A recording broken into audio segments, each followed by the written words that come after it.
तो chapter number 15 start कर रहे हैं। काफ़ी ज़्यादा आसान चैप्टर है। अच्छा, इसको आप डीपली समझेंगे, ठीक है? कई स्टूडेंट्स को लग सकता है कि कुछ ज़्यादा ही डीपली समझाया गया है, लेकिन ये आपके लिए ही इम्पोर्टेंट है। अगर मैं आपको ये क्लास 10th में ऊपर-ऊपर से करा दूँगा ना, तो आपको ये चैप्टर क्लास 10th में तो समझ में आ जाएगा, लेकिन जब आप 11th-12th में जाओगे तो आपको यही चैप्टर सबसे सबसे मुश्किल लगेगा। तो इसलिए मैं आपको कह रहा हूँ कि इसको डीपली ही समझिएगा, ठीक है? अच्छा, पढ़ने का तरीका क्या है वो समझ लो।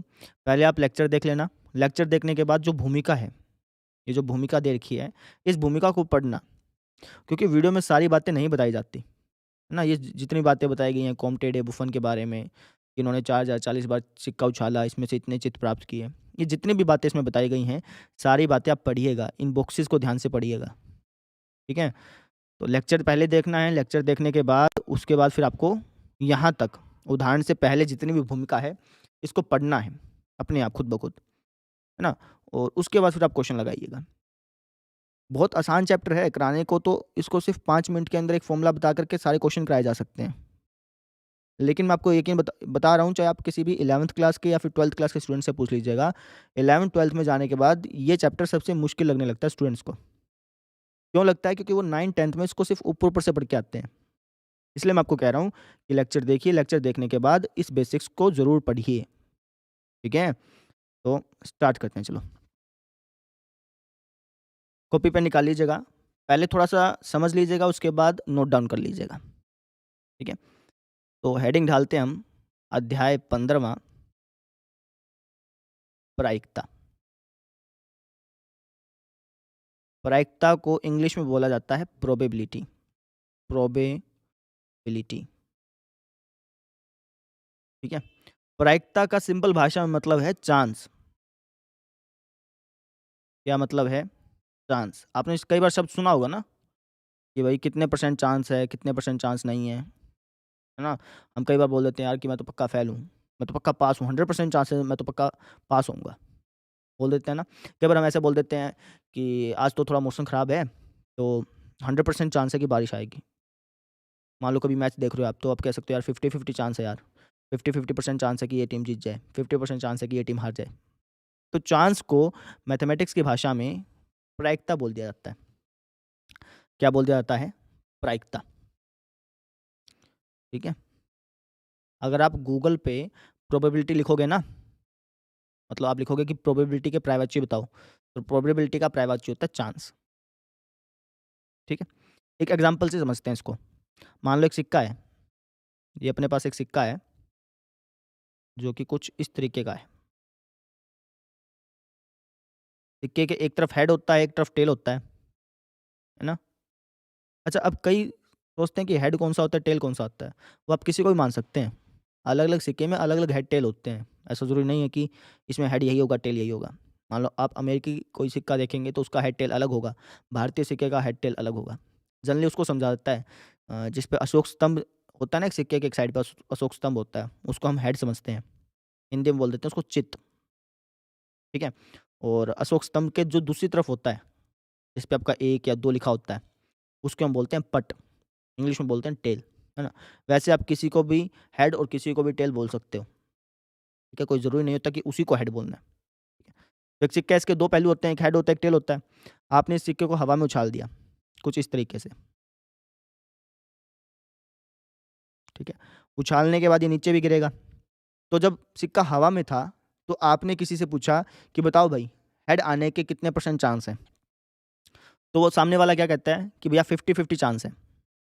क्या कहा उसने? 50-50, ठीक है? अब ये 50-50 का मतलब क्या हुआ कि 50% चांस है कि हेड आ जाए और 50% चांस है कि टेल आ जाए, है ना? तो ये जो 50% आपने बोला है ना, इसी को आप बोलते हैं प्रायिकता। आपने हेड आने की प्रायिकता ज्ञात कर ली, कितनी? 50%, या फिर आप कह लो हेड आने का चांस कितना है? 50% है। हेड आने की प्रोबेबिलिटी कितनी है? 50% है, ठीक है? अच्छा, 50% को लिखना चाहो तो आप ऐसे भी लिख सकते हो, 50/100, है ना? इस 50% को भी आप ऐसे लिख सकते हो, 50/100। इसको सोल्व करोगे तो ये 1/2 हो गया, ये 1/2 हो गया। है ना? तो ये हो गया आपका हाफ, ये हो गया आपका हाफ। 1/2 का मतलब क्या? हाफ हो गया ना। यानी जब आप सिक्का उछालोगे तो हेड आने की प्रोबेबिलिटी कितनी है? हाफ है। टेल आने की प्रोबेबिलिटी कितनी है? हाफ है। ठीक है? अब ये भी आपकी प्रोबेबिलिटी है। चाहे आप इसको परसेंटेज में लिख लो, चाहे आप इसको फ्रैक्शन में लिख लो। ये दोनों की दोनों ही आपकी प्रोबेबिलिटी कहलाती हैं, प्रायिकता कहलाती हैं। बात समझ में आ गई? ठीक है? तो ये तो हो गया एक एग्जांपल प्रायिकता का। एक एग्जांपल और ले लेते हैं। मान लो कि 2 टीमें हैं, एक टीम है ए, एक टीम है बी। ठीक है? फुटबॉल मैच चल रहा है या फिर क्रिकेट मैच समझ लो। 2 टीमें हैं और दोनों टीमों के पास अच्छे खिलाड़ी हैं, बिल्कुल अच्छे खिलाड़ी हैं और ये दोनों टीमें एक-दूसरे को कड़ी टक्कर दे रही हैं। ठीक है? तो कोई आपसे पूछे कि यार बताओ, ए के जीतने के कितने परसेंट चांस हैं? तो आप वापस से कहोगे कि भैया 50-50 है, क्योंकि दोनों टीमों के पास अच्छे खिलाड़ी हैं, अच्छी तरह खेल रही हैं, तो आपने कह दिया 50-50 है। अब वापस से 50-50 का क्या मतलब हुआ? कि 50% चांस है कि ए जीत जाए और 50% चांस है कि बी भी जीत सकती है ना? 50-50 का मतलब यही हुआ। ठीक है? अब मैं इस 50% को और अच्छी तरह से लिखूँ तो इसको बाय 50/100 लिख सकता हूँ। इसको भी मैं 50/100 लिख सकता हूँ। कट के वापस से मुझे हाफ-हाफ मिलेगा। यानी हाफ चांस है कि ए टीम जीत जाए और हाफ चांस है कि बी टीम भी जीत सकती है। ठीक है? इसी को हम क्या बोलते हैं? प्रायिकता बोलते हैं। बात क्लियर होगी?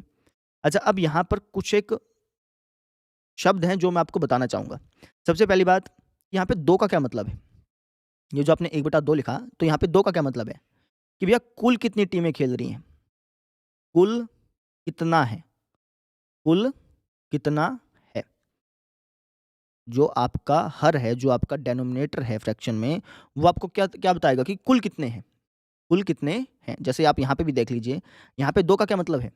कि भैया क्या-क्या आ सकता है? उसके कुल परिणाम कितने हैं? कुल आउटकम्स कितने हैं? टोटल आउटकम कितने हैं? वो हैं 2, हेड भी आ सकता है, टेल भी आ सकता है। तो यहाँ पर नीचे वाले का मतलब हो गया कुल कितने हैं? ठीक है। अच्छा, इस ऊपर वाले का क्या मतलब है? ऊपर वाला जब आपने 1 लिखा तो इसका क्या मतलब है? कि भैया कितने जीतेंगी? मान लो ए और बी दोनों मैच चल रहे हैं, तो कोई एक ही टीम जीतेगी, ऐसा तो है नहीं कि भई दोनों की दोनों टीम जीत गई, दोनों की दोनों टीम हार गई, है ना? तो कोई एक ही टीम मैच मैच जीतेगी। तो ऊपर वाले का क्या मतलब हो गया? ऊपर वाले का मतलब हो गया कि अनुकूल परिणाम, अनुकूल परिणाम, जो परिणाम आप चाहते हैं। मान लीजिए आप चाहते हैं कि ए टीम जीत जाए, है ना? तो ए टीम कितनी है? एक ही है। 2 टीमों में से एक ए होगी, एक बी होगी, तो ए टीम कितनी है? सिर्फ़ एक ही है। अनुकूल परिणाम आपके लिए हो गया 1 और कुल परिणाम आपके लिए क्या हो गया? 2। यानी ए की प्रोबेबिलिटी, ए की प्रायिकता होगी आपकी 1/2। यहाँ से हम प्रायिकता का फ़ॉर्मूला लिख लेते हैं, आपको ज़्यादा अच्छी तरह समझ में आएगा। प्रायिकता का फ़ॉर्मूला हो गया अनुकूल परिणाम, अनुकूल परिणामों की संख्या, अनुकूल परिणामों की संख्या बटे में कुल परिणामों की संख्या। ये प्रायिकता का फ़ॉर्मूला होता है। एक एग्ज़ाम्पल और कराता हूँ, उसके बाद फिर आगे बढ़ते हैं। ठीक है? ये आपका क्या है? प्रायिकता का फ़ॉर्मूला है। इसको आप नोट कर लीजिए इतना। ठीक?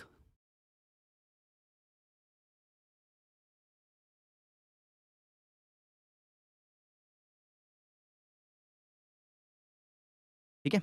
अच्छा, अब 1-2 बातें और रह गई, इसमें वो पहले बता देते हैं, उसके बाद एग्ज़ाम्पल करते हैं। प्रायिकता को डिनोट कैसे करते हैं?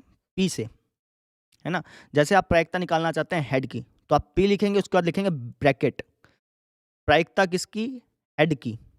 तो पी ब्रैकेट हेड आने की, हेड आने की, इस तरीके से लिखा जाता है। इसका मतलब हो गया हेड आने की प्रायिकता, हेड आने की प्रायिकता बराबर अनुकूल परिणामों की संख्या। आप क्या चाहते हैं? हेड आ जाए। तो हेड कितनी बार है? एक ही बार है। जब आपने एक सिक्का उछाला तो उसमें हेड सिर्फ़ एक ही बार है ना? तो हेड आने की प्रायिकता क्या हो जाएगी? हेड आने की प्रायिकता हो जाएगी 1 बटे कुल परिणामों की संख्या। क्या-क्या आ सकता है? हेड भी आ सकता है, टेल भी आ सकता है। तो कुल परिणाम कितने हो गए? 2 हो गए। कुल परिणाम कितने हो गए? 2 हो गए। आप ये मत समझिए कि सिक्का उछालो तो वो बीचों-बीच खड़ा हो जाएगा। इस कंडीशन को हम नहीं लेते, इसे फ़िल्मों में होता है। शोले पिक्चर में हुआ था ना, कि उसने सिक्का उछाला और वो ऐसा बिल्कुल स्ट्रेट खड़ा हो गया, है ना? ये सिर्फ़ फ़िल्मों के लिए है, रियल लाइफ़ में आप इसको इंक्लूड नहीं करते। तो अनुकूल परिणाम हो गया आपके 1 और कुल परिणाम कितना हो गया? 2। तो हेड आने की प्रायिकता कितनी होगी आपकी? 1/2। इस तरीके से आपको रिप्रेज़ेंट करना होता है। बात समझ में आई? ठीक है,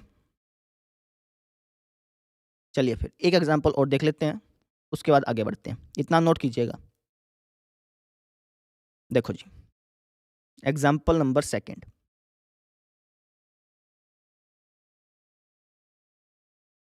अब की बार मेरे पास एक पासा है, जिसको हम सांप सीढ़ी का गिट्टा बोल देते हैं।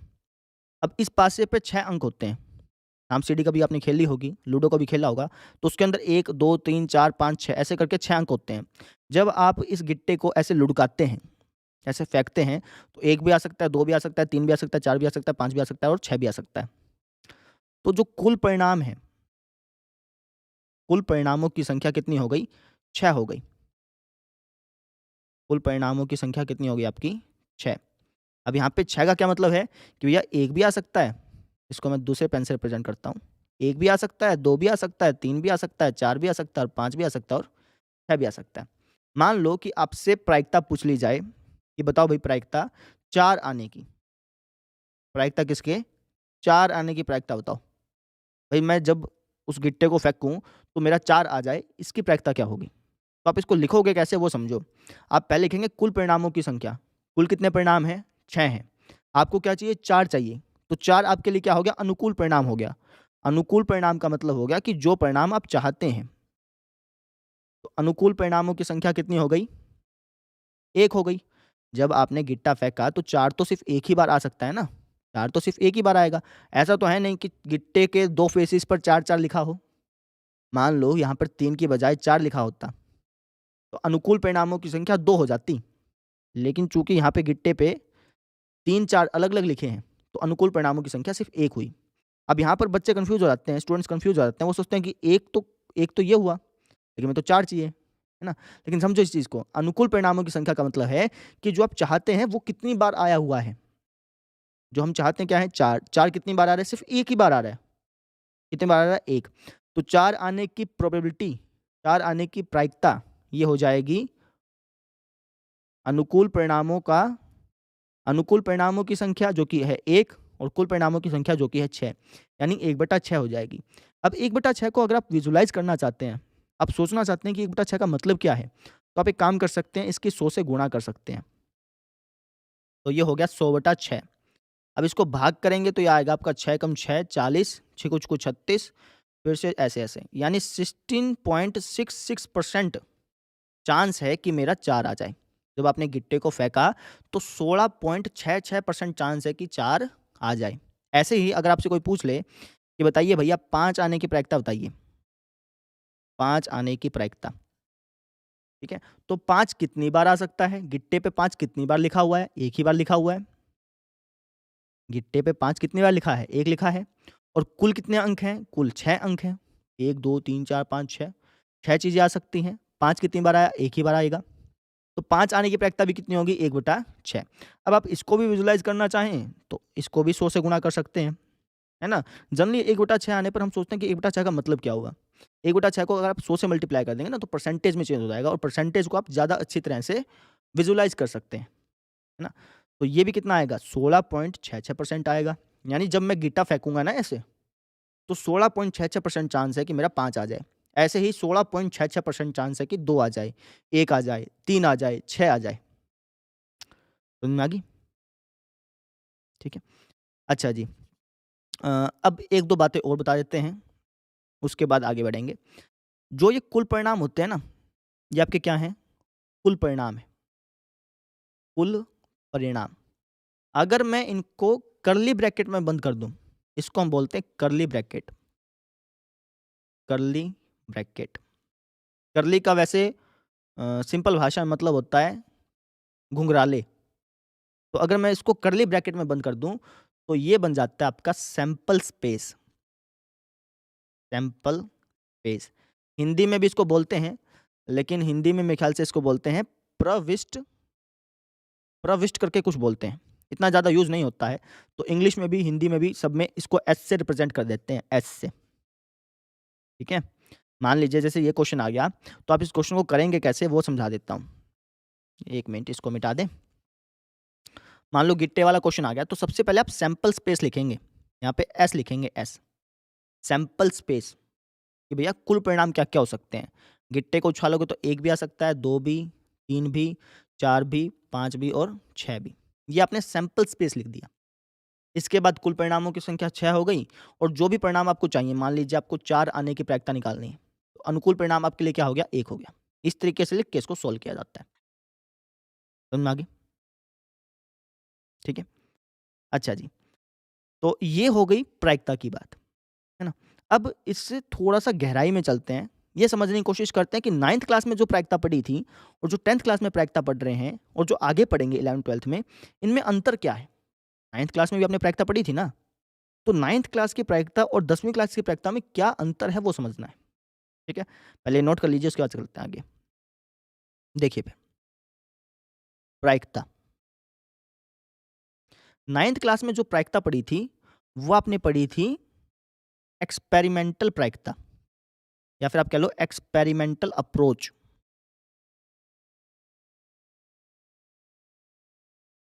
अब इसका क्या मतलब है वो समझो। 9th क्लास में जो प्रायिकता पढ़ी थी ना, उसमें आपके पास डाटा होता था। उसमें क्या होता था? डाटा। डाटा किस तरीके से? भई आपको बोल देता था कि भैया एक सिक्का है, मैंने उस सिक्के को 1000 बार उछाला। एग्ज़ाम्पल समझा देते हैं एक बारी।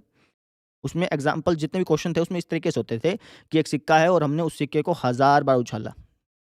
कितनी बार उछाला? 1000 बार। जिसमें से मान लो 450 बार हेड आया और 550 बार टेल आया। ठीक है? ये आपको डाटा दिया जाता था। इसके बाद फिर आप प्रोबेबिलिटी ज्ञात करते थे। फिर आपसे बोल देता था कि बताओ यार प्रोबेबिलिटी बताओ हेड आने की। हेड आने की प्रोबेबिलिटी बताओ। तो हेड कितनी बार आया? 450 बार। याद है उस टाइम आपका फ़ॉर्मूला होता था अभिप्रज्ञों की कुल संख्या जिसमें घटना घटी है बटे में अभिप्रज्ञों की कुल संख्या। इस तरीके से फ़ॉर्मूला होता था। वैसे फ़ॉर्मूला किसी को याद नहीं किया जाता था, डायरेक्टली करते थे। जैसे हेड आने की प्रोबेबिलिटी पूछते हैं तो हेड कितनी बार आया? 450 बार। सिक्का कितनी बार उछाला? 1000 बार। तो 0 से 0 कट गया, ये हो गया 45/100। परसेंटेज में बता देता हूँ आपको मैं, ये हो गया 45%। यानी 45% चांस है कि जब आप 1001वीं बार सिक्का उछालोगे तो 45% चांस है कि हेड आ जाए। ये मतलब होता था क्लास 9th की प्रोबेबिलिटी का, ठीक है? ऐसे ही अगर आपसे पूछ लेता कि यार टेल आने की प्रोबेबिलिटी बताओ, टेल आने की, तो ये हो गई अपनी 550/1000, 0 से 0 कट गया, ये आ गया अपना 55%। यानी 55% चांस है कि जब आप 1001वीं बार सिक्का उछालोगे तो टेल आएगा। इसका ये मतलब होता था क्लास 9th की प्रोबेबिलिटी का। क्लास 9th की प्रोबेबिलिटी का ये मतलब था। लेकिन इसमें कमी थी, एक खामी थी वो समझो। इसमें खामी थी डाटा की ही। मान लो कि यहाँ पे तो मैंने 1000 बार उछाला, लेकिन मान लो कि मैंने सिक्का उछाला 10 बार। क्या उछाला? 10 बार और हो सकता है कि 10 बार में से 8 बार आपका हेड आया हो। 8 बार क्या आया हो? हेड आया हो। हो सकता है ना, तुक्का तो भिड़ ही सकता है और हो सकता है कि 2 बार टेल आया हो। तो इस हिसाब से अगर आप प्रोबेबिलिटी निकालेंगे हेड आने की, इसकी हेड आने की, तो ये हो जाएगी 8/10 क्योंकि हेड आया 8 बार, कुल कितनी बार उछाला था? 10 बार। तो 8/10 को अगर आप परसेंटेज में चेंज करेंगे, इसको 100 से मल्टीप्लाई कर देते हैं, तो ये हो गया आपका 80%। यानी 80% चांस है कि जब आप 11वीं बार सिक्का उछालोगे, तो हेड आएगा। लेकिन आप मुझे खुद सोच के बताओ कि जब आप 11वीं बार सिक्का उछालेंगे, तो क्या 80% चांस होगा कि हेड आएगा? नहीं ना? ऐसा तो जो है नहीं, 50-50 चांस है। तो यहाँ पर ये कमी थी। क्लास 9th में जो प्रोबेबिलिटी पढ़ी थी, उसमें ये कमी थी कि भैया ज़रूरी नहीं था। हो सकता था कि वो डाटा पे निर्भर करता था। अगर डाटा ज़्यादा बार लिया गया है ना, तो उतना ही ज़्यादा बेहतरीन होगा। कैसे? जैसे देखो, सिक्का मैंने 10 बार उछाला, अगर मैं सिक्के को उछालता 10,000 बार, 10,000 बार, है ना? तो जो हेड के आने की प्रोबेबिलिटी है ना, ये पास पहुँच जाती किसके? 50% के, है ना? या फिर आप कह लो कि ये पास पहुँच जाती 1/2 के। समझे? मान लो आपने 10,000 बार सिक्का उछाला, आप कुछ काम नहीं कर रहे हैं, संडे का दिन है, आपने सोचा कि आज तो मैं 10,000 बार सिक्का उछालूँगा। आप ये खुद करिएगा भी। आप एक सिक्का लीजिए, उसको 100 बार उछालिए, है ना? चलो 100 बार भी नहीं, मान लो 50 बार उछाला। 10 बार उछाल लो, 10 बार उछाला, फिर आप 100 पे गए, फिर आप 200 पे गए। जैसे-जैसे आप संख्या को बढ़ाते जाते हैं ना, तो जो प्रायिकता है, वो बराबर होती जाती है 1/2, 1/2, 1/2 यानी 50% के बराबर होती जाएगी। आप खुद एक्सपेरिमेंट भी कर सकते हैं। सिक्का लीजिए, सिक्के को 100 बार उछालिए और नोट कीजिए आपके क्या-क्या आउटकम्स आए हैं। हो सकता है हेड आए, कई बार टेल आए, हेड आए, टेल आए। तो जब आप हेड आने की प्रायिकता देखेंगे ना, तो मान लो कि आप जब सिक्का उछालेंगे 100 बार, तो मैक्सिमम चांस है कि सिक्का हेड जो है 45 बार आया हो, है ना? 100 बार आपने सिक्का उछाला तो 45% हो गई, ठीक है? तो जितनी बार आप सिक्का उछालेंगे, मान लो आपने 100 की बजाय 1000 कर दिया, 1000 की बजाय 2000 कर दिया, संभव नहीं है लेकिन आपने कोशिश की कि मैं 2000 बार सिक्के उछाल के देखूँगा ही देखूँगा। तो आपने 2000 बार सिक्के उछाल लिए। तो जब आप हेड की प्रोबेबिलिटी निकालेंगे, हेड की प्रायिकता निकालेंगे ना, तो आप यकीन मानिए वो प्रायिकता 50% के पास पहुँच जाएगी। हो सकता है कि 49% हो लेकिन इसके पास पहुँच जाएगी। समझ रहे हो? तो जो क्लास 9th में प्रोबेबिलिटी पड़ी थी, उसमें कमी क्या थी? डाटा की थी। भाई अगर डाटा ज़्यादा होगा, तो आपको प्रोबेबिलिटी ज़्यादा अच्छी तरह से मिलेगी, ज़्यादा एक्यूरेट मिलेगी। लेकिन डाटा अगर आप कम हो गया, तो उसमें प्रोबेबिलिटी नहीं निकलती थी, उसमें गलत निकल जाती थी। ये इसकी कमी थी। हाँ, ज़रूरी नहीं है कि एक्सपेरिमेंटल अप्रोच में सारी जगह कमी थी, नहीं। वो एक्सपेरिमेंटल जो अप्रोच थी प्रायिकता की, उसको हम अ, क बहुत जगह यूज़ करते हैं। फॉर एग्ज़ाम्पल क्रिकेट में यूज़ करते हैं। मान लो, समझना है इस चीज़ को, मान लो कि भारत और पाकिस्तान के बीच के पिछले 10 मैचों का रिकॉर्ड आपको दे दिया जाए। पिछले 10 मैचों का रिकॉर्ड दे दिया, उसमें कह दिया कि भारत ने वर्ल्ड कप में पाकिस्तान से कभी भी हार नहीं खाई। यानी 10 बार भारत जीतता है। 10 मैच हुए, 10 के 10 मैच में भारत जीतता है। तो 11वें मैच में भारत के जीतने की प्रायिकता कितनी हो गई? 100% हो गई। अब यहाँ पे जो प्रायिकता आपने निकाली है, वो किसके बेस पे निकाली? आपके पास जो डाटा था उसके बेस पे निकाली, है ना? आप वैसे तो प्रायिकता निकाल नहीं सकते थे। वैसे प्रायिकता निकालते तो फिर 50-50% होता। भारत-पाकिस्तान की अगर आप क्लास 10th के हिसाब से प्रायिकता निकालते तो 50-50% आना चाहिए था, है ना?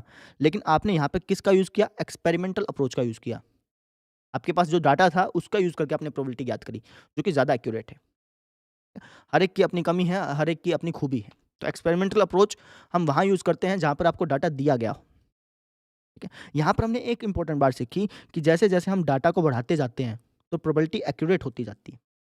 जैसे आपको मैं क्लास 9th में ये बात लिखी हुई दिखा देता हूँ, उसके बाद आपको ज़्यादा अच्छी तरह से समझ में आएगा। 2 मिनट रुकिए। ये रहा क्लास 9th का मैथ और इसमें एक बात लिखी हुई थी, अगर आपने क्लास 9th के मैथ को अच्छी तरह पढ़ा है तो। देखिए, क्या लिखा कि आप जैसे-जैसे सिक्का उछालने की संख्या बढ़ाते जाएँगे, उतना ही भिन्नों का मान 0.5 के निकट होता जाएगा। जो आपके पास फ्रैक्शन है ना 1/2, है ना? हो सकता है कि 1.1/2 हो, कुछ भी हो। जो फ्रैक्शन है आपके पास, उसका जो मान है वो 0.5 के पास पहुँचता जाएगा, 50% के पास पहुँचता जाएगा। समझे? अच्छा एक बात और दिखा देते हैं। यही बात उन्होंने गिट्टे के लिए भी कह रखी है। जो साँप-सीढ़ी का गिट्टा नहीं होता, उसके लिए भी कही गई है। आपको मैं दिखा देता हूँ एक बारी। देखिए, बोला कि आप देखेंगे कि पासे के फेंकने की संख्या में वृद्धि होने के साथ-साथ 1 और 2 में प्रकलित किए गए भिन्न का मान 1/6 के आस-पास पहुँचता जाता है। अब 1/6 क्यों हुआ वो समझो। यहाँ तक बात समझ में आ गई? ये थी एक्सपेरिमेंटल अप्रोच जो आपने क्लास 9th में पढ़ी थी। अब क्लास 10th में आप पढ़ रहे हैं theoretical approach. Theoretical approach. Hindi में बोलते हैं इसको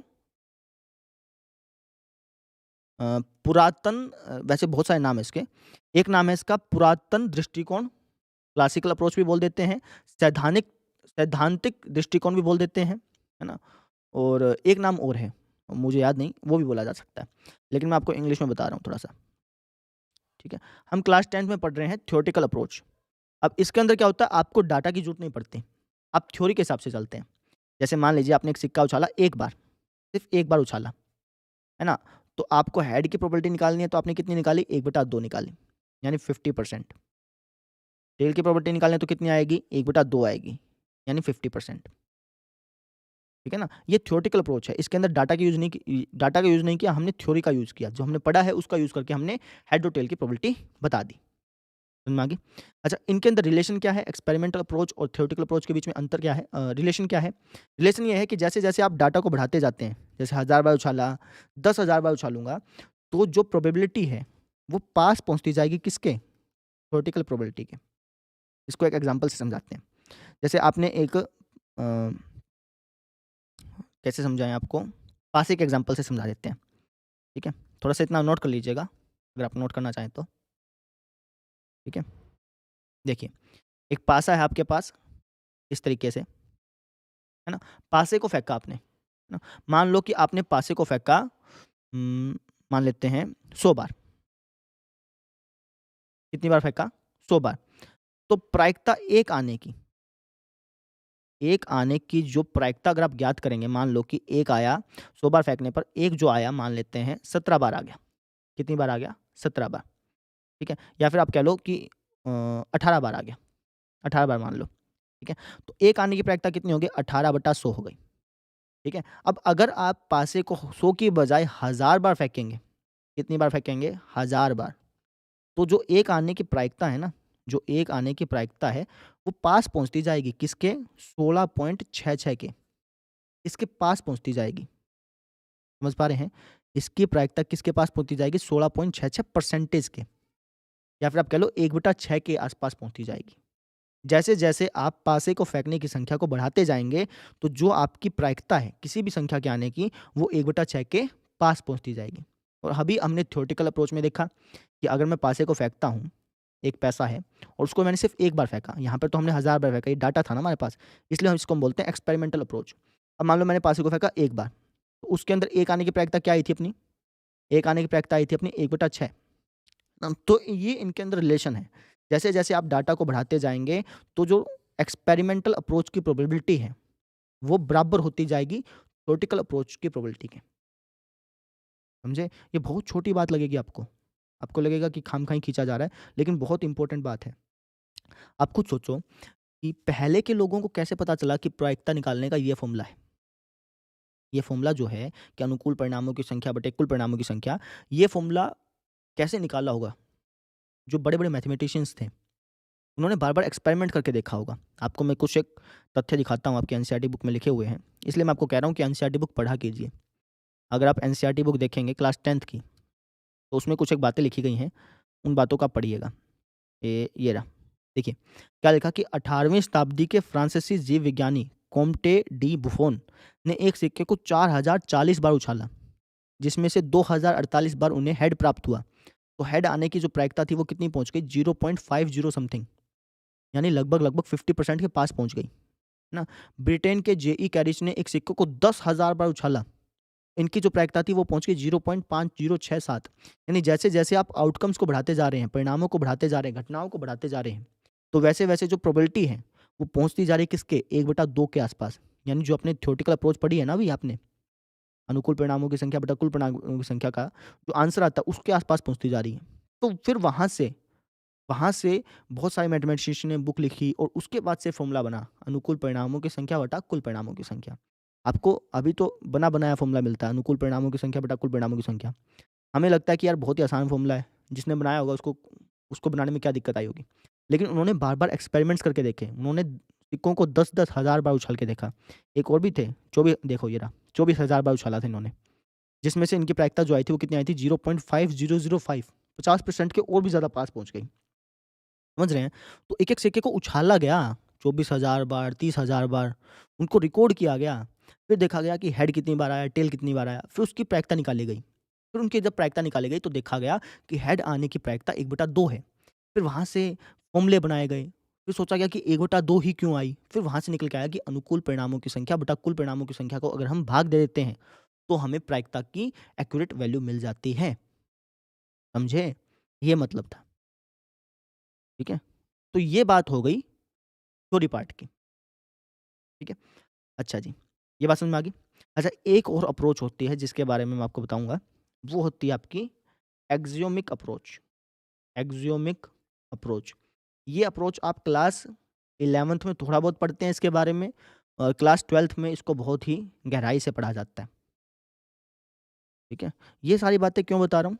क्योंकि क्लास 9-10th के बच्चों को लगता है कि प्रायिकता तो बहुत ही आसान है, बहुत ज़्यादा आसान है, इसमें कुछ है ही नहीं, एक ही फ़ॉर्मूला है। लेकिन क्लास 11th में जाने के बाद उन्हें लगता है कि ओहो! इतना मुश्किल था, क्योंकि वो क्लास 10 में पढ़ते नहीं हैं। एक फ़ॉर्मूला रट लिया उसके बाद करते हैं।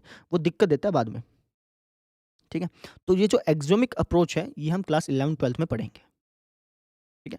एक्सियोमिक अप्रोच के अंदर क्या होता है, जैसे अभी जितने भी आप ये दोनों के दोनों अप्रोच देख रहे हैं, तो इनमें जितने भी आउटकम्स होते हैं, ये सबके बराबर होते हैं। जैसे मान लो आपने सिक्का उछाला, तो हो सकता है कि हेड आए, हो सकता है टेल आए। हेड आने की प्रोबेबिलिटी 1/2, टेल आने की प्रोबेबिलिटी 1/2। तो प्रोबेबिलिटी सेम है ना? इनको बोलते हैं हम इक्वली लाइकली। समप्रायिक परिणाम, समप्रायिक परिणाम।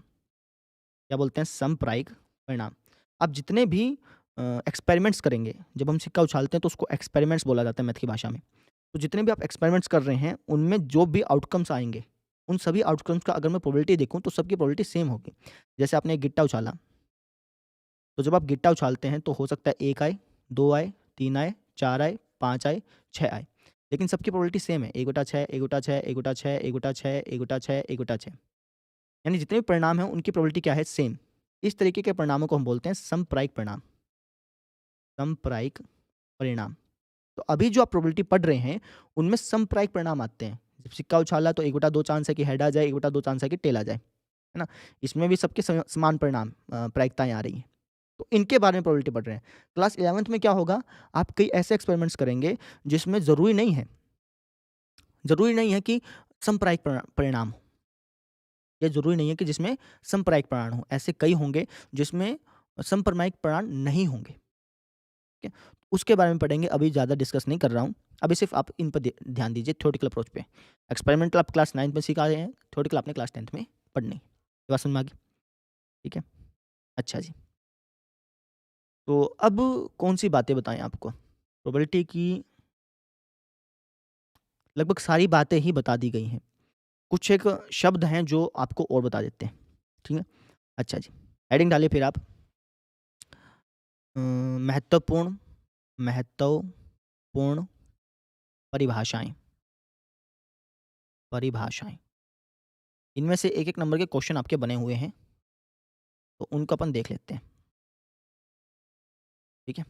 अच्छा, सबसे पहली परिभाषा आप लिखिएगा, मतलब सिर्फ़ समझानी है, अगर आपने हेडिंग तो डालनी है इस चीज़ की। अ, निश्चित परिणाम, निश्चित निश्चित प्रायिकता लिखेंगे, निश्चित परिणाम लिखेंगे? 1 मिनट मैं देख लेता हूँ। 2 मिनट रुकिए। निश्चित घटना लिखेंगे, ठीक है? एक क्वेश्चन आया हुआ है ना आपका इसी तरीके से, निश्चित घटना। अब निश्चित घटना क्या होती है? मान लो कि एक बैग है, उस बैग में 3 काली बॉलें हैं, 3 काली बॉलें हैं। आपको कहा गया कि आँखें बंद करो और बैग में हाथ डाल के एक बॉल निकाल लो और प्रायिकता बताओ कि काली बॉल आए, काली बॉल आए। तो काली बॉल के आने की प्रायिकता क्या होगी? काली बॉल कितनी है? 3 है। कुल बॉल कितनी है? 3 है। तो 3 से 3 कट गया, कितना आ गया? 1। यानी 100% चांस है, इसको परसेंटेज में चेंज करें तो 100% हो गया। 100% चांस है कि काली बॉल ही आएँगी। ऐसी घटनाओं को आप बोलते हैं निश्चित घटना। समझ गए? एक दूसरी होती है आपकी अ, असंभव घटना, असंभव घटना। ये कौन-सी होती हैं? मान लो इसी का एग्ज़ाम्पल लेते हैं। आपको एक बैग दे दिया जिसके अंदर 3 काली बॉलें हैं और आपको मैंने कह दिया कि यार आँखें बंद करो, एक बॉल निकालो और प्रायिकता बताओ कि वो जो बॉल निकालोगे, वो बॉल लाल रंग की होगी। लाल बॉल बाहर आए, लाल बॉल बाहर आए, इसकी प्रायिकता बताओ। तो लाल बॉल तो आने से रही, असंभव है ना? तो आप लिखोगे कैसे? लाल बॉल कितनी है? 0, कुल बॉल कितनी है? 3, तो प्रायिकता कितनी होगी? 0 होगी, है ना? तो जिसकी प्रायिकता 0 आ जाए, वो होती हैं असंभव घटनाएँ। जिसकी प्रायिकता 100% आ जाए, 1 आ जाए, वो होती है आपकी निश्चित घटना। बात समझ में आ गई? अच्छा जी, 1-2 बातें और। जो प्रायिकता होती है आपकी, प्रायिकता, वो या तो 0 हो सकती है, जैसे आपने इस केस में देखा, या फिर 0 से बड़ी हो सकती है। 0 से बड़ी भी हो सकती है ना, जैसे अपना सिक्का उछाला था तो हेड और टेल की प्रायिकता आई थी 1/2, 1/2 यानी 0.5, 0 से बड़ी हो गई, है ना? या फिर प्रायिकता जो है वो 0 या 0 से बड़ी होगी और 1 या 1 से छोटी होगी। जैसे आपने यहाँ पे देखा, 1 हो सकती है प्रायिकता और 1 से छोटी हो सकती है, इनसे ज़्यादा नहीं होगी। आप कभी भी देखिए प्रायिकता 2 नहीं मिलेगी आपको, है ना? 2 का मतलब 200%। हम कहने में बोल देते हैं कि 200% चांस है कि ये होगा, लेकिन मैथमेटिक्स के भाषा में 0% से लेकर के 100% तक ही मानी जाती है, ठीक है ना? उसी के बीच में परसेंटेज को काउंट किया जाता है। तो आप कह सकते हैं कि जो प्रायिकता है वो 0 से लेकर के 1 तक के बीच में होती है, या फिर कह लो 0% से लेकर के 100% तक के बीच में होती है। परसेंटेज करने के लिए आप क्या करते हैं? 2 से गुणा कर देते हैं ना? तो वैसे करती है। समझ में आ गई? अच्छा जी, एक बात ये याद रखिए, एक बात और याद रखनी है आपको, तो वो बात क्या है? एक एग्जांपल से समझाता हूँ, उसके बाद फिर आप उस बात को लिखेंगे। जैसे मान लीजिए कि मैंने एक सिक्का उछाला, क्या उछाला? सिक्का। तो मैं कहता हूँ यार हेड आने की प्रायिकता बताओ, तो आप कह दो कि हेड आने की प्रायिकता 1/2 है ना? अब मैंने सिक्का उछाला, मैंने कहा कि हेड ना आए, उसकी प्रायिकता बताओ। अब आप खुद सोचिए, हेड नहीं आएगा तो क्या आएगा? टेल आएगा। टेल आने की प्रायिकता क्या होती है? 1/2 होती है। तो मैंने क्या कहा कि हेड ना आए, हेड ना आए, तो उसकी प्रायिकता भी कितनी है? 1/2 है ना? तो अगर आप इन दोनों को जोड़ेंगे, तो हमेशा आपको 1 ही मिलेगा, हमेशा। आधा प्लस आधा 1 होगा, चाहे आप एलसीएम लेके जोड़ लो तब भी 1 ही आता। एलसीएम 2 आ गया ना, 1 और 1 2। यानी हमने यहाँ से एक बात सीखी कि किसी घटना के घटित होने की और किसी घटना के ना घटित होने की, अगर मैं दोनों की प्रायिकताओं को जोड़ दूँ, तो उसका जोड़ 1 आता है। ये समझे? एक एग्ज़ाम्पल और लेते हैं। मान लो एक गिट्टा है, इस तरीके से। मैंने इस गिट्टे को ऐसे फेंक दिया, तो 1 भी आ सकता है, 2 भी आ सकता है, 3 भी, 4 भी, 5 भी, 6 भी, है ना? मैंने आपको कहा कि यार बताओ यार, 4 आने की प्रायिकता कितनी है? 4 आने की प्रायिकता। तो आप कहोगे 1/6 है ना? मैं पूछ रहा हूँ कि 4 ना आए, 4 ना आए, बाकी कुछ भी आ जाए। 4 ना आने की प्रायिकता बताओ। अब 4 ना आने की प्रायिकता मतलब 4 को छोड़ के बाकी कुछ भी आ जाए। 1 आ जाए, 2 आ जाए, 3 आ जाए, 5 आ जाए, 6 आ जाए। कितने हो गए? 5 हो गए टोटल। 1 1 आ जाए, 2 आ जाए, 3 आ जाए, 5 आ गए, 6 आ जाए। तो कितने हो गए परिणाम? अनुकूल परिणाम कितने हो गए? 5 हो गए ना? अनुकूल परिणाम कितने हो गए? 5 और टोटल परिणाम कितने? 6। तो 4 ना आने की प्रायिकता कितनी है? 5/6। 4 आने की प्रायिकता कितनी है? 1/6। तो अगर आप किसी घटना के होने की और ना होने की प्रायिकताओं को जोड़ दें, घटना इसी को बोलते हैं ना, किसी घटना के होने की और किसी घटना के ना होने की प्रायिकताओं को जोड़ दें, तो आपको हमेशा 1 मिलेगा। क्या मिलेगा? 1। इस बात का ध्यान रखिएगा। यहाँ पे लिख देता हूँ, प्रायिकता किसी घटना के होने की, घटना के होने की, जैसे आप कह दीजिए 4 आने की, प्रायिकता 4 आने की प्लस प्रायिकता 4 ना आने की, ना आने की। इन दोनों प्रायिकताओं का जोड़ हमेशा क्या होता है? 1 होता है। इसको रिप्रेजेंट कैसे करते हैं वो समझिए। पी घटना को इंग्लिश में बोलते हैं इवेंट, तो वहाँ से इन्होंने उठा लिया ई। प्रायिकता किसी घटना के होने की प्लस प्रायिकता किसी घटना के ना होने की। ना को रिप्रेजेंट कर दिया डैश से, ई के ऊपर ऐसे डैश लगा दिया, है ना? प्रायिकता किसी घटना के होने की प्लस प्रायिकता किसी घटना के ना होने की। इन दोनों प्रायिकताओं का जोड़ हमेशा क्या होगा? 1 होगा। एक बात ये याद रखिएगा। समझ में आ गई? अच्छा, और कुछ बातें जो आपको बतानी हो, 2 मिनट रुकिए। हाँ, सभी प्रायिकताओं का जोड़ 1 होता है। इसको लिखना कैसे हो देखो। एक घटना में लिख लीजिए, उसके बाद समझते हैं। एक घटना में सभी परिणामों के सभी परिणामों की प्रायिकता का जोड़ 1 होता है। 1 होता है। एग्ज़ाम्पल से समझिए। मान लीजिए मैंने गिट्टा उछाला, मैंने कहा कि यार 1 आने की प्रायिकता कितनी होगी? 1/6, 2 आने की प्रायिकता 1/6, 3 आने की प्रायिकता 1/6, 4 आने की 1/6, 5 आने की 1/6, 6 आने की 1/6। अगर आप इन सभी परिणामों को जोड़ दें, इसके अलावा तो कोई परिणाम होगा नहीं, तो इन सभी परिणामों को जोड़ दें, तो इनका जोड़ हमेशा कितना होगा?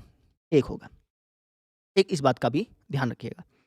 बाकी मैंने सारी बातें बता दी हैं, कुछ एक ऐसी बातें होंगी जो नहीं बताई होंगी, जब हम क्वेश्चन करेंगे तो उस टाइम हम समझ लेंगे। ठीक है? समझ में आ गई? अच्छा जी। एक बार मैं देख लेता हूँ कि क्वेश्चंस में कोई और बातें तो नहीं रह गई। देखें क्वेश्चंस इसके। क्वेश्चन आज नहीं कराऊँगा, आज सिर्फ़ आपको बेसिक ही पढ़ाना है। क्वेश्चन करेंगे कल से, ठीक है? सैंपल स्पेस के बारे में बताना रह गया मेरा, वो बताना है अभी आपको। 2 मिनट रुकिए। मैं वो क्वेश्चन देख लूँ कि कहीं कोई बातें रह ना गई हो, है ना? तो जैसे फर्स्ट अगर आप देखेंगे, कल कराऊँगा मैं इनको, लेकिन अब देख लें। घटना ई की प्रायिकता और घटना ई की नहीं होने की प्रायिकता। किसी घटना के घटने की और किसी घटना के ना घटने की प्रायिकता का जोड़ हमेशा क्या होता है? 1 होता है। तो आपको 1 लिखना है। उस घटना की प्रायिकता जो घटित नहीं हो सकती, डैश है, 0 है। भई जैसे वो एग्ज़ाम्पल आपको समझाया था ना कि एक बैग है, उसके अंदर 3 काली बॉलें हैं। आपको लाल बॉल की प्रायिकता निकालनी है। तो ये तो हो ही नहीं सकता। तो इसकी प्रायिकता क्या होगी? 0 होगी। आपको याद हो 0 ही आया था हमारा। ऐसी घटनाएँ क्या कहलाती हैं? असंभव घटनाएँ कहलाती हैं। मैंने आपको लिखवाया भी था। उस घटना की प्रायिकता जिसका घटित होना निश्चित है, ये कि भैया ये तो होगी ही होगी। एक बैग है जिसके अंदर 3 काली बॉलें हैं। आपको कहा कि यार हाथ डालो आँखें बंद करके और बॉल निकालो। ना, प्रायिकता बताओ कि काली बॉल ही आएगी। तो ये तो निश्चित ही है। काली ही बॉल आनी है, इसके अलावा तो कोई आएगी नहीं। है ना? तो उसकी प्रायिकता कितनी थी? 100% थी। 1 थी, 1 कहो या 100% कहो। आप चाहें तो नंबर में रिप्रेज़ेंट कर सकते हैं, परसेंटेज में कर सकते हैं, लेकिन जो आपकी बुक है उसमें नंबर्स में क्या है? तो 1 होगी। ऐसी घटना क्या कहलाती है? ऐसी घटनाएं कहलाती हैं आपकी निश्चित घटना। क्या कहलाती है? निश्चित घटना। तो बोला कि किसी प्रयोग की सभी प्रारंभिक घटनाओं की प्रायिकताओं का जोड़ 1 होता है। मैंने अभी आपको बताया कि अगर आप सभी सभी किसी घटना की सभी परिणामों का प्रायिकताओं का जोड़ कर लें, सभी परिणामों की प्रायिकताओं का जोड़ कर लें, तो उसका जोड़ हमेशा क्या होता है? 1 होता है ना? किसी घटना की प्रायिकता डैश से बड़ी या उसके बराबर होती है, 0 से बड़ी या उसके बराबर होती है और 1 या 1 से छोटी होती है। ये सारी बातें आपको मैंने बता दी, ठीक है? और कोई बात तो नहीं रह गई? नहीं, बाकी सारे क्वेश्चंस ही करने हैं। आप चाहें तो खुद ट्राई कर सकते हैं, सारे क्वेश्चंस आप खुद ब खुद भी कर सकते हैं, बहुत ज़्यादा आसान चैप्टर है। लेकिन ये सारी डीपली बातें बतानी ज़रूरी थी। अब आपको प्लस 1 में कभी दिक्कत नहीं आएगी, ठीक है? अच्छा जी, अब मैं सैंपल स्पेस के बारे में कुछ एक बातें बता देता हूँ, जो कि जब हम क्वेश्चंस करेंगे ना, तो 3 टाइप के क्वेश्चंस ज़्यादा आएँगे। एक तो सिक्के से रिलेटेड आएँगे और एक आपका पासे से रिलेटेड आएँगे और एक ताश से रिलेटेड भी क्वेश्चन आएँगे। तो उनके सैंपल स्पेस देख लेते हैं कि कुल परिणाम क्या-क्या हो सकते हैं, है ना? तो हम लिखते हैं सबसे पहले सिक्के का सैंपल स्पेस, सैंपल स्पेस, सिक्के का सैंपल स्पेस। मान लीजिए कि आपने एक सिक्का उछाला, सबसे पहले हम बात करते हैं एक सिक्के की, एक सिक्के का सैंपल स्पेस, इसको मैं एसएस करके लिख देता हूँ। आपने कितने सिक्के उछाले? एक सिक्का उछाला। एक सिक्का उछालने के बाद क्या-क्या परिणाम आ सकते हैं? हेड आ सकता है, टेल आ सकता है। एक सिक्के का सैंपल स्पेस हो गया हेड, टेल, या तो हेड आएगा या फिर टेल आएगा। सैंपल स्पेस लिखना ज़रूरी है। क्यों ज़रूरी है? आपको क्वेश्चन ऐसे मिलेंगे कि भैया आपने 2 सिक्के उछाले, तो सबसे पहले आप उसका सैंपल स्पेस लिखेंगे, एस लिखेंगे। उसके बाद फिर अनुकूल परिणामों की संख्या, कुल परिणामों की संख्या, उसके बाद प्रायिकता ज्ञात करेंगे। तो सैंपल स्पेस के बारे में जानना ज़रूरी है। एक सिक्के का सैंपल स्पेस क्या हो गया? ये हो गया, है ना? अच्छा, अगर आपने 2 सिक्के उछाले तो? 2 सिक्के उछाले तो? 2 सिक्के का सैंपल स्पेस क्या होगा? हाँ भैया, 2 सिक्के का। बताओ शाबाश। 2 सिक्के उछाले या 1 सिक्के को 2 बार उछाला? बात सेम है ना? तो हो सकता है कि पहले में हेड आ जाए, दूसरे में हेड आ जाए। हो सकता है कि पहले में हेड आ जाए, दूसरे में टेल आ जाए। हो सकता है कि पहले में टेल आ जाए, दूसरे में हेड आ जाए। हो सकता है कि दोनों में ही टेल आ जाए। ये हो सकता है। इसके अलावा कोई और हो सकता है? नहीं? आप खुद सोच के देख लो, वीडियो पॉज़ करो, सोचो कि मैंने 1 सिक्का उछाला या फिर 2 सिक्के उछाले या फिर 1 सिक्के को 2 बार उछाला, तो क्या-क्या चांसेस हो सकते हैं? क्या-क्या आ जाए? हो सकता है दोनों में हेड आ जाए। मान लो मैंने 2 सिक्के ऐसे उछाले, हो सकता है दोनों में हेड आ जाए। 2 सिक्के उछाले, एक में हेड, एक में टेल आ जाए। 2 सिक्के उछाले, पहले वाले में टेल, दूसरे वाले में हेड आ जाए। 2 सिक्के उछाले, दोनों में टेल आ जाए। इसके अलावा तो कुछ हो नहीं सकता। इसके अलावा तो कुछ नहीं होगा ना। तो ये 2 सिक्कों का सैंपल स्पेस हो गया, कुल परिणाम हो गया। क्वेश्चन किस टाइप से मिलेगा वो समझो। आपको कह देगा कि भैया 2 सिक्के उछाले आपने और प्रायिकता बताओ हेड-हेड आने की। दोनों ही सिक्कों में हेड-हेड आ जाए, उसकी प्रायिकता बताओ। तो सबसे पहले तो आपको सैंपल स्पेस लिखना पड़ेगा ना, इसलिए आपको सैंपल स्पेस करा रहे हैं। सबसे पहले तो आप सैंपल स्पेस लिखोगे ऐसे कि क्या-क्या आ सकता है, हेड-हेड आ सकता है, हेड-टेल आ सकता है, टेल-हेड आ सकता है, टेल-टेल आ सकता है। अब आपसे क्या पूछा कि दोनों में हेड आ जाए, इसकी प्रायिकता बताओ। तो हेड-हेड आने की प्रायिकता किसके बराबर होगी? हेड-हेड कितनी बार आया है? 1 बार। हेड-हेड आने के तरीके कितने हैं? सिर्फ़ एक तरीका है। बटे में क्या-क्या आ सकता था? हेड-हेड आ सकता था, हेड-टेल आ सकता था, टेल-हेड आ सकता था, टेल-टेल 4 आ सकते थे। आने के तरीके कितने थे? 4 आ सकते थे, उसमें से 1 आया है। तो हेड-हेड आने की प्रायिकता कितनी होगी? 1/4 यानी 25%, परसेंटेज में चेंज करें तो। यानी 25% चांस है कि अगर मैं 2 सिक्के उछालूँ, ध्यान से समझिएगा इस बात को, 25% चांस है कि अगर मैं 2 सिक्के उछालूँ, तो दोनों ही सिक्कों में हेड-हेड आए। इसके कितने परसेंट चांस है? 25%। समझे? ये मतलब है, ठीक है? या फिर आप इसको ऐसे समझ सकते हो कि मैंने 2 सिक्के उछाले और 2 सिक्के उछाले मैंने मान लो लाख बार। कितनी बार? लाख बार। तो लगभग-लगभग 25,000 के बराबर, 25,000 के बराबर ऐसा हुआ होगा कि दोनों सिक्कों में हेड आया हो। या आप ऐसे भी समझ सकते हैं। वो मैंने ये मैंने समझा दिया आपको एक्सपेरिमेंटल अप्रोच। भाई लाख बार उछाला क्योंकि डाटा हो गया ना हमारे पास, है ना? और जो पहले समझाया था वो था थ्योरेटिकल अप्रोच, ठीक है? अच्छा जी, ये हो गया हमारी किसकी प्रायिकता? 2 सिक्कों का सैंपल स्पेस हो गया, ठीक है। अगर मान लो क्वेश्चन में बोल देगा 3 सिक्के उछाले हैं, एक साथ मैंने क्या किया 3 सिक्के उछाले, तो उसका सैंपल स्पेस क्या होगा भैया? सोचो पहले, वीडियो पॉज़ करो, खुद सोचो कि मेरे पास 3 सिक्के हैं, है ना? मान लो मैंने एक मेरा दोस्त और है, उसका 1 हाथ और है, तो हमारे तीनों के पास 3-3 सिक्के हैं, दोनों के पास 3-3 सिक्के हैं। सॉरी, हम दोनों के पास कुल मिलाकर 3 सिक्के हैं। एक सिक्का इस हाथ में, एक सिक्का इस हाथ में, एक हाथ और है, तो उसमें भी एक सिक्का है। तो मैंने तीनों सिक्कों को ऐसे उछाल दिया या फिर एक सिक्के को 3 बार उछाला, बात एक है भैया। 3 सिक्कों को आप 1 बार उछालो या एक सिक्के को 3 बार उछालो, बात सेम है कि एक सिक्के को 3 बार उछालेंगे तो हो सकता है कि पहले में हेड आ जाए। जब आपने पहली बार सिक्का उछाला, तो हेड आ जाए, दूसरी बार सिक्का उछाला तब भी हेड आ जाए, तीसरी बार सिक्का उछाला हेड आ जाए, ये हो सकता है। या फिर आप कह लो कि 3 सिक्कों को 1 बार उछाला, तो तीनों के तीनों धरती पे गिरे, हो सकता है कि तीनों के तीनों पे हेड आया हो, ये भी चांस है ना? हो सकता है कि पहले पे हेड आ जाए, दूसरे पे टेल आ जाए, तीसरे पे टेल आ जाए। हो सकता है कि पहले पे हेड आ जाए, दूसरे पे टेल आ जाए, तीसरे पे हेड आ जाए। हो सकता है, नहीं हो सकता? और क्या हो सकता है?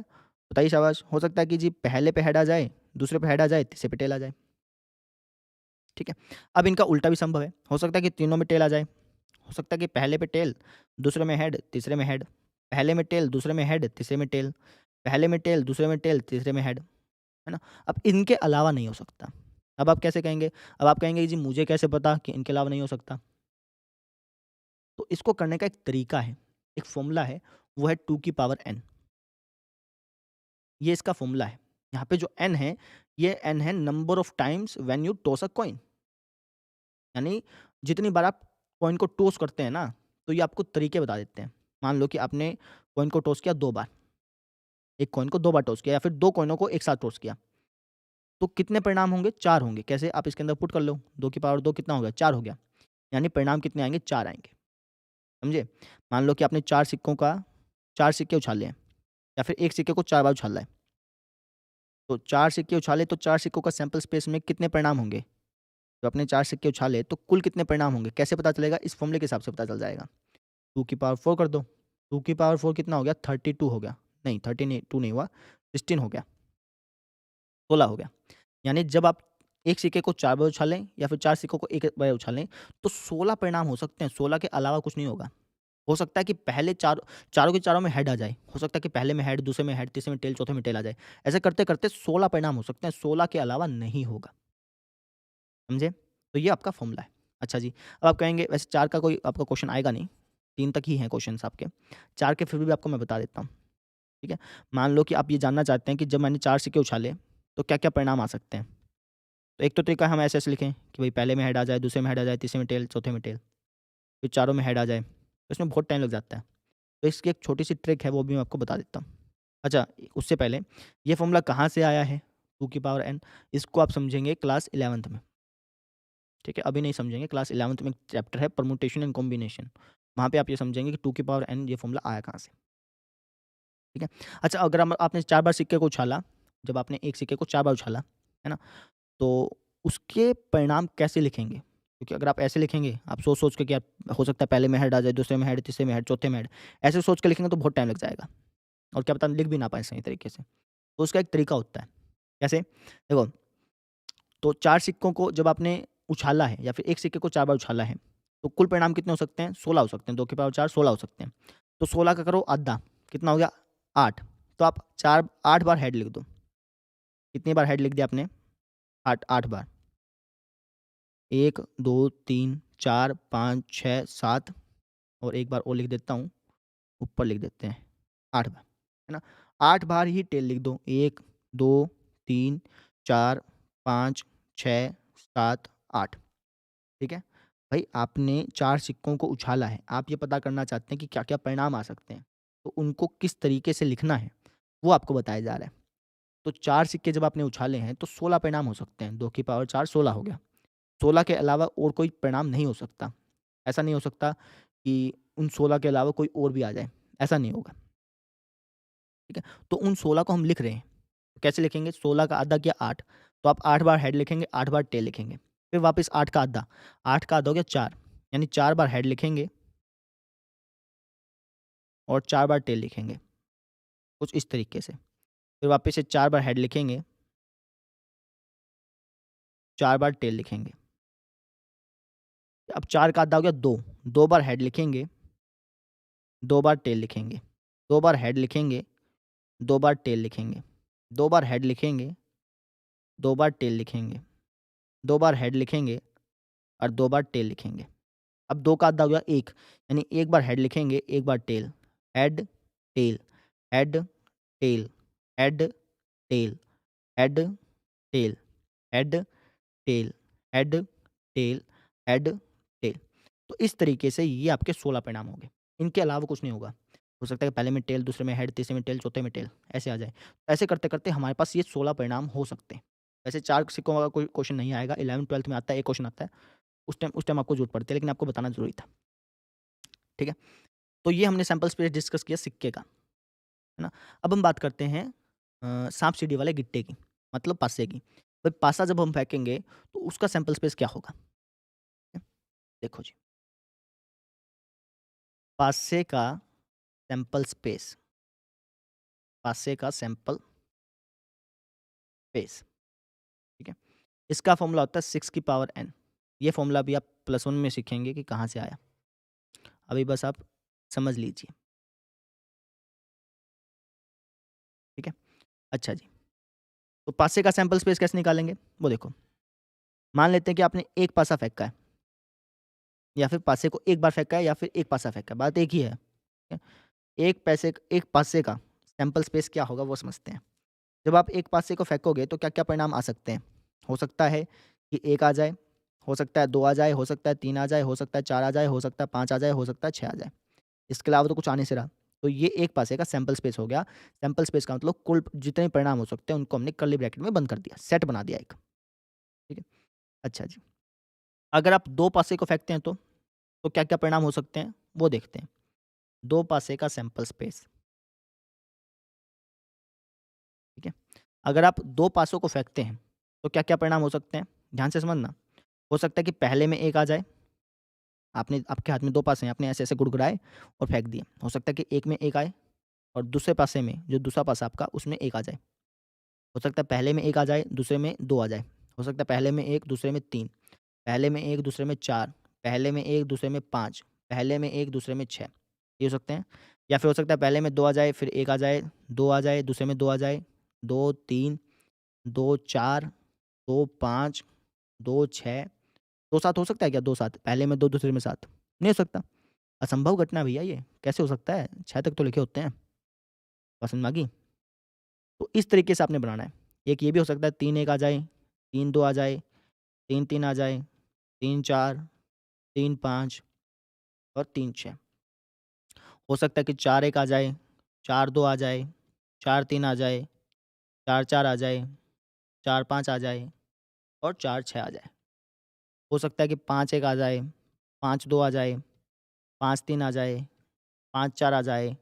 5 4 का मतलब समझ गए कि 2 पासे जब आप रखे हैं तो एक पासे पे 5 आ जाए और एक पासे पे 4 लिखा आ जाए। हो सकता है 5 5 आ जाए, हो सकता है 5 6 आ जाए। हो सकता है कि 6 1 आ जाए, हो सकता है 6 2 आ जाए, 6 3 आ जाए, 6 4 आ जाए, 6 5 आ जाए, 6 6 आ जाए। बात समझ में आ गई? ये 2 पासों का सैंपल स्पेस हो गया। अच्छा 6 की पावर n का क्या मतलब है? मान लीजिए आपने एक पासा उछाला और आप जानना चाहते हैं कि एक पासा उछालने पर कुल कितने परिणाम हो सकते हैं, तो आप इसके अंदर पुट कर दीजिए।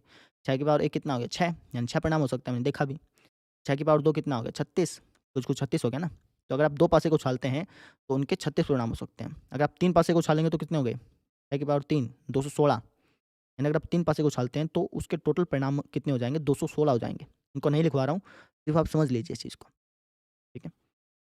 तो ये हो गया हमारा सैंपल स्पेस। क्वेश्चन किस टाइप से आएगा वो भी समझ लो एक बार। क्वेश्चन समझने के बाद फिर आपको थोड़ा-सा विजुअलाइज़ होना करना आसान होगा।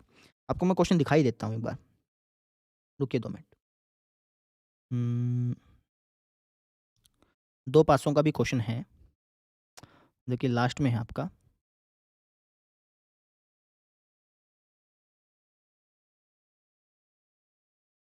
ये रहा।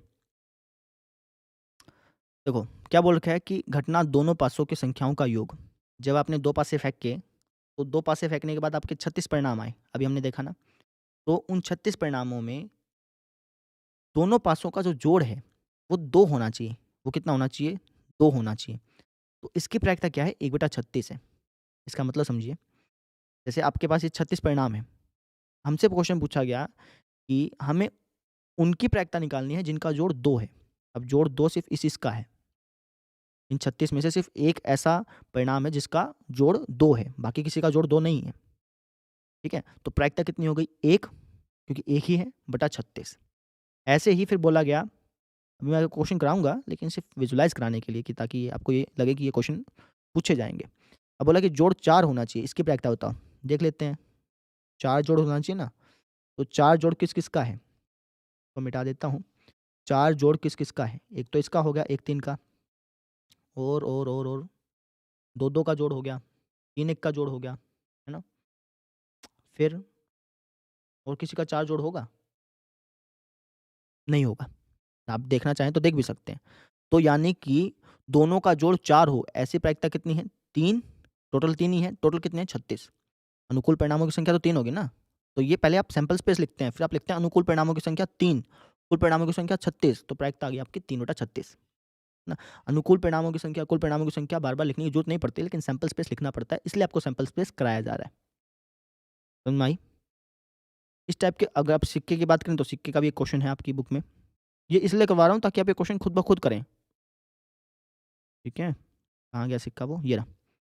ये तो पासा है, एक पासे को 2 बार फेंका गया, वापस से पासे का क्वेश्चन आ गया। ये रहा, एक खेल में 1 रुपये के सिक्के को 3 बार उछाला गया। तो हमने 3 सिक्कों का सैंपल स्पेस करा है ना, तो सबसे पहले आप सैंपल स्पेस लिखेंगे। तो बोला कि प्रत्येक बार का परिणाम लिख लिया गया। तीनों परिणाम समान होने पर, यानी तीनों के तीनों उचित होने पर, तीनों के तीनों पट होने की प्रायिकता पर हनीफ खेल में जीत जाएगा और बाकी वो हार जाएगा।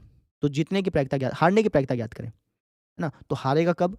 जब तीनों में ना तो हेड होगा, ना ही टेल होगा। तीनों के तीनों में ना तो हेड होगा, ना ही टेल होगा। तो आप देखेंगे, तो ऐसे कितने परिणाम हैं जिनमें तीनों में हेड और टेल नहीं है? हेड और टेल नहीं है। हेड और टेल हैं किसमें? इसमें है ना? सॉरी, इसमें नहीं है, ये कहाँ गया? ये रहा। तो जीतने के चांसेस कितने हैं उसके पास? 2/8, यानी 1/4, 25% चांस है कि वो जीत जाए और बाकी 75% चांस है कि वो हार जाए। ये मतलब है इनका। अभी मैं कल कराऊँगा इनको, ज़्यादा अच्छी तरह से आपको समझ में आएगा। समझ में आ गई ना? अभी हमने किस पे डिस्कस किया? सिक्के पे और पासे पे। इसके बहुत सारे क्वेश्चन्स आपको मिलेंगे आपकी बुक में, तो आप क्वेश्चन्स को खुद करने की कोशिश कीजिएगा, ठीक है? अच्छा, अब लास्ट सैंपल स्पेस रह गया, जो कि है हमारा ताश का। उसको भी लिखवा देते हैं, इसको आप नोट करिए, ठीक है? ये थोड़ा-सा लेक्चर लंबा होगा, मुझे पता है इतनी बात का, लेकिन ये सारी बातें ज़रूरी हैं।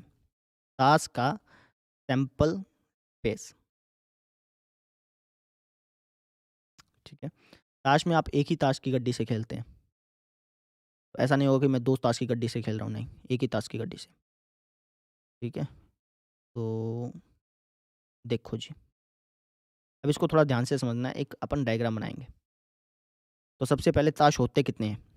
कुल मिलाकर ताश होते हैं 52, 52 ताश होते हैं, जिसमें से 26 ताश होते हैं आपके काले और 26 ताश होते हैं आपके लाल। ऐसा नहीं कि गोरे, नहीं, लाल, ठीक है? ठीक है। तो 26 जो काले ताश हैं, उनमें से 13-13 के सेट बने होते हैं। उनमें से 13 ताश जो हैं, वो होते हैं हुकम के। 13 ताश जो हैं, वो होते हैं चिड़ी के,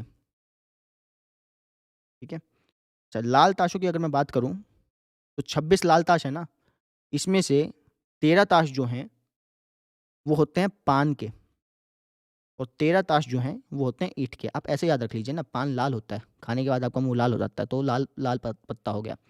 ईंट जो है, वो भी लाल होती है। चिड़ी जो है, वो एक प्रकार से काली है ना? हुकम जो है, वो भी काला है। आपको मैं आपकी बुक में इसके आकृति दिखा देता हूँ। तभी मैं आपको बोल रहा हूँ कि बुक पढ़िएगा। बुक में जितनी बातें थी, सारी मैंने बताने की कोशिश करी है, लेकिन फिर भी बातें रहेंगी। जैसे देखिए, ये आपका क्वेश्चन 36 सैंपल स्पेस यहाँ पे बनाए हुए हैं। तो कहाँ गया आपका चिड़ी वाला? 1 मिनट। ताश वाला, इसमें आकृति दिखा गई हैं थोड़ी-थोड़ी, छोटी-छोटी, तो थोड़ा-सा विजुअलाइज़ कर पाएँगे आप। चलिए आपको दिखा देता हूँ एक बार। ये आ गया, ये रहा, ये रहा। 4 समूह हुकम, पान, ईंट, चीड़ी। समझ में आ रही है? 52 जो पत्ते हैं, उनके 4-4 टुकड़े हो गए। 13-13, 13-13 करके 52 पत्ते में 26 लाल, 26 काले हो गए ना, फिर 13-13 के टुकड़े बने, तो 4 टुकड़े बने ना, 13-13, 13 टुकड़े 52 हो गया। 13 तो हैं हुकम के, 13 हैं पान के, 13 हैं ईंट के, 13 हैं चिड़ी के। हुकम का जो पत्ता होता है, वो इस तरीके का दिखता है। पान के जो पत्ते होते हैं, उन पे ऐसा डायग्राम बना होता है और ईंट पे ऐसा बना होता है, चिड़ी पे ऐसा बना होता है। आप चाहें तो ऑनलाइन भी चेक कर सकते हैं, है ना? वैसे आप इतना तो ध्यान रख ही लेंगे। तो जो 13 के हुकम के जो पत्ते होते हैं, उसके अंदर लिखा होता है 1, 2, 3, 4, 5, 6, 7, 8, 9, 10। 10 पत्तों पे तो ऐसे लिखा होता है 1, 2, 3, 4, 5, 6, 7, 8, 9, 10, है ना? तो एक है उस पे ए लिखा होता है ए, लेकिन फिर वो चलो उसका कोई यूज़ नहीं है ना, इसलिए हमने बताया नहीं। तो 1 से 10 तक ऐसे लिखा होता है, मतलब 1 लिखा होगा, हुक्म का साइन होगा, 2 लिखा होगा, हुक्म का साइन होगा, 3 लिखा होगा, हुक्म का साइन होगा। यानी आपसे क्वेश्चन कैसे पूछेगा कि भाई हुक्म का तिक्का आने की प्रायिकता ज्ञात करो। हुक्म का तिक्का तो सिर्फ़ एक ही होता है, 52 कार्ड्स में सिर्फ़ एक ही ऐसा है जो हुक्म का तिक्का है। हुक्म का तिक्का कितना है? सिर्फ़ एक है। अच्छा जी, ऐसे 10 तक लिखे होते हैं, टोटल 13 है ना? बाकी जो 3 पत्ते हैं उन पे नाम लिखा होता है, मतलब नाम नहीं शक्ल लिखी होती है। बादशाह, बेगम और गुलाम, पति-पत्नी और उसका नौकर। इस तरीके से 3 पिक्चर्स होती हैं, ठीक है? ऐसे ही चिड़ी के साथ है भाई। इसके अंदर 10 ऐसे पत्ते लिखे होंगे, 3, 4, 5, 6, सत्ता, अट्ठा, नैला, दैला ऐसे करके बोला जाता है।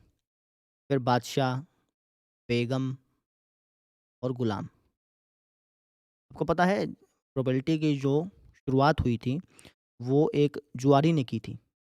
जुआरी के मन में सबसे पहले कल्पना आई थी कि मुझे परसेंटेज निकालनी है, मुझे पता करना है कि सिक्का उछालने के बाद कितना परसेंट चांस है कि हेड आएगा। आपको ये बहुत आसान भाषा लगती होगी कि 50% चांस है, सबको पता है।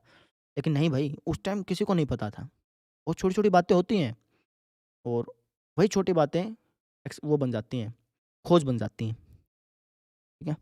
पान में भी यही चीज़ होंगी। 1, 2, 3, 4, 5, 6, 7, 8, 9, 10 फिर बादशाह आएगा, बेगम आएगा और गुलाम आएगा। ये सारी बातें जो हैं जब मैं क्वेश्चन कराऊँगा तो जब भी लिखवाऊँगा, ठीक है? लेकिन एक बार बताना ज़रूरी है, ताकि आप ये क्वेश्चन खुद ट्राई करें। इसमें भी ऐसी ही चीज़ है बादशाह, बेगम और गुलाम।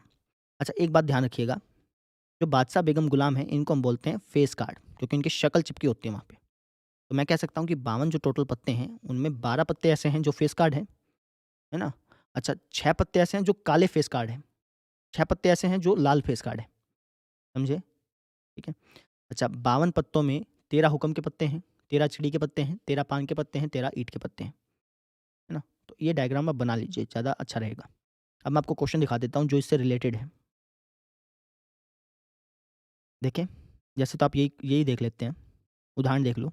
लिखा कि अच्छी प्रकार से फेंटी हुई 52 पत्तों की गड्डी में से फेंटी हुई का मतलब ऐसे उसको फेंटा हुआ है ना? उसमें से एक पत्ता निकाला गया, रैंडमली निकाला गया बिना ऐसे चीटिंग के, है ना? तो इसकी प्रायिकता बताओ कि यह पत्ता एक इक्का होगा। इक्का की प्रायिकता बतानी है, इक्के की प्रायिकता, इक्के की प्रोबेबिलिटी बतानी है ना? इक्के कितने हैं टोटल? 52 पत्तों में टोटल पत्ते कितने टोटल इक्के कितने हैं? इक्का है 4 ध्यान दीजिए, 52 पत्ते हैं ना आपके पास?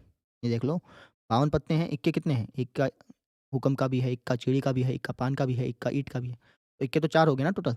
इक्के कितने हैं? 4 टोटल पत्ते कितने हैं? 52 तो इक्के की आने की प्रायिकता कितनी होगी? 4 बटा 52 समझे? अब आप इसको परसेंटेज में चेंज करना चाहें तो वो भी कर सकते हैं। 1/13 हो गया, 1/13 को परसेंटेज में चेंज करेंगे तो 100/13 हो गया। 13 सत्ता 51 होता है। 13 पंजा 65, 13 छिक्का 13 सत्ता 13 अट्ठा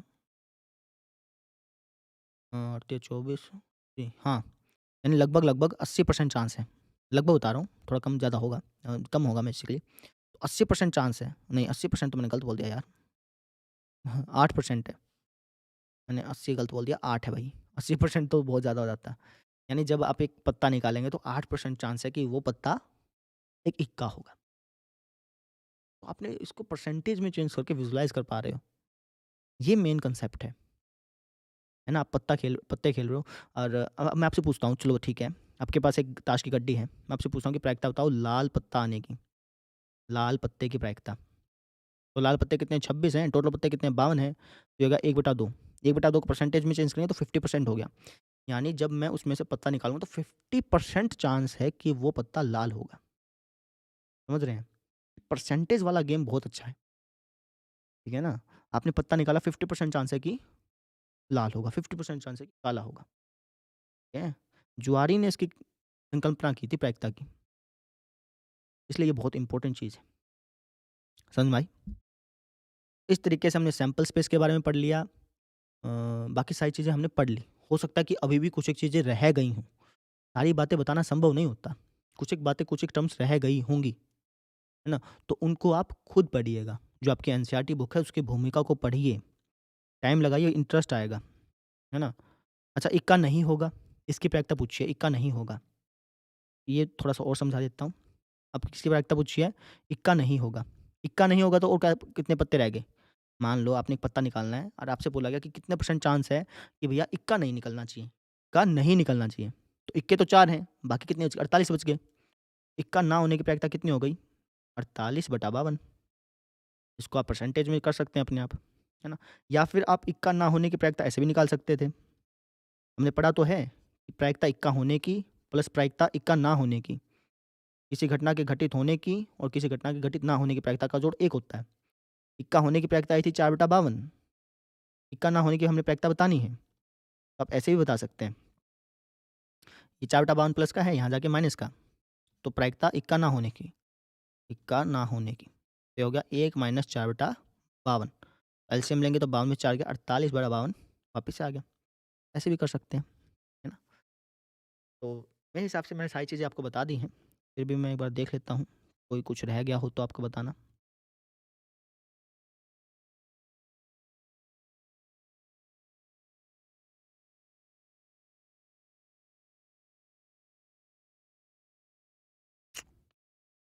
नहीं, सारी बातें मैंने आपको बता दी। अब आप एक काम कीजिएगा, करने को तो आप पूरी एक्सरसाइज़ कर सकते हैं आसानी से, सारी आपको सारी चीज़ें समझा दी गई हैं। लेकिन फिर भी मैं आपको आसान-आसान क्वेश्चन बता रहा हूँ जो आपको करने हैं, 6 से लेकर के सारे क्वेश्चन, 6 से लेकर के 25 तक क्वेश्चन। और आप ये मत समझिएगा कि ये परीक्षा की दृष्टि से नहीं है तो छोड़ देना है। जैसे ये जो क्वेश्चन है 20वाँ क्वेश्चन छोड़ने के लिए ही है वैसे तो। करना चाहें तो कर लीजिए, नहीं तो आप कराएँगे ही, है ना? तो 6 से लेकर के सारे क्वेश्चन जो हैं आप ये खुद ब खुद कर सकते हैं। सारी बातें जो बताने की थी वो बता दी गई, है ना? किसी में कोई दिक्कत आए, कोई समस्या आए तो फिर अपन कल मिलेंगे तो कल कर लेंगे। सबसे पहली बात वापस बता देता हूँ, ये लेक्चर अगर अगर अभी तक आपने देखा है तो कमेंट में ज़रूर बताइएगा। पता चले ना कि कितने स्टूडेंट्स ने असल में यहाँ तक देखा है ना? तो आपको करना कैसे है, ये लेक्चर देख लिया आपने अच्छी तरह से, है ना? तो अब आप जो आपकी एनसीईआरटी बुक है उसकी भूमिका पढ़िए, ये भूमिका पढ़िए। मैं सारी बातें नहीं बता सकता, समझिए इस चीज़ को, है ना? सारी बातें याद भी नहीं रहती भैया, कितनी बातें बता देंगे, कुछ एक बातें छूटेंगी।